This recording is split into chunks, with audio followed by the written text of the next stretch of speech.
Volleyball is big in our family, so we were at a volleyball practice. I noticed that Camille couldn't make it through an entire practice without having to use the restroom, which was very strange.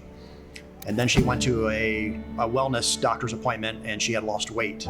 They checked her blood sugar, and I knew immediately as a nurse, the glucometer, the device that they check the blood sugar with, said nearly high 400s, low 500s. And then they were like, okay, you need to go to the hospital like right now. I stayed in the hospital for 3 to 4 days. Then we got home and we had all this new stuff, like diet changes and insulin and stuff. You have type 1 the rest of your life. There's no cure. And it's constant management of your blood sugar, and it's a constant burden in someone's life, and I didn't want that for my child. Diabetes, meaning the inability to adequately control blood glucose or blood sugar, is an extraordinarily common problem in the country.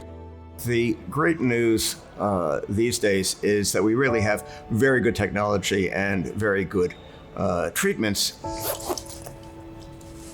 Well, this is my phone.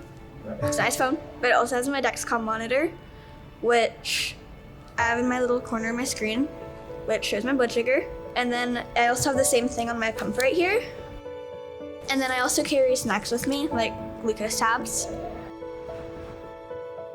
A father's, I think, first instinct is, how do I fix it? How do I make it go away?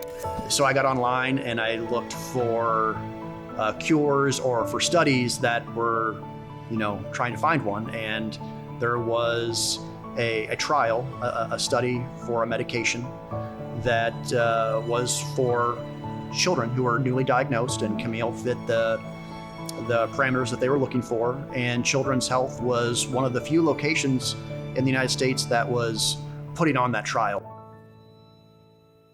We live in San Antonio, so we made the trek once every month for about a year and a half up I-35 and had our appointments in order to take part in the medication trial. Camille was in a trial of a drug called teplizumab. It does not cure diabetes, but it kicks the can down the road and allows the person to have extra time without having to live with diabetes. For us, this trial is important because our hope is that it helped our child, but even possibly above that, the hope is that this drug can come to market and this can help someone else's child. That could be a game changer.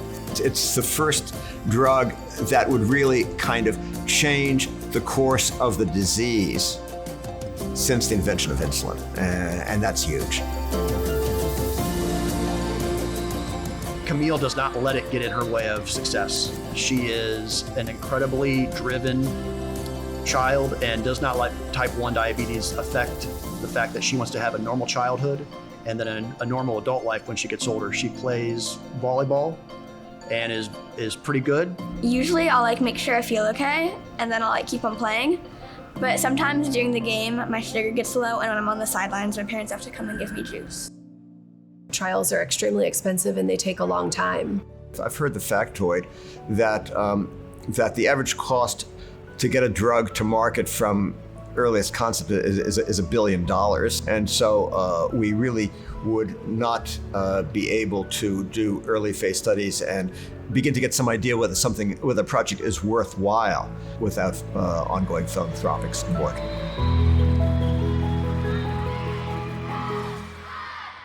Thank you so much for donating, because you definitely made the right choice, and you're helping kids all over get better and get the treatment that they need.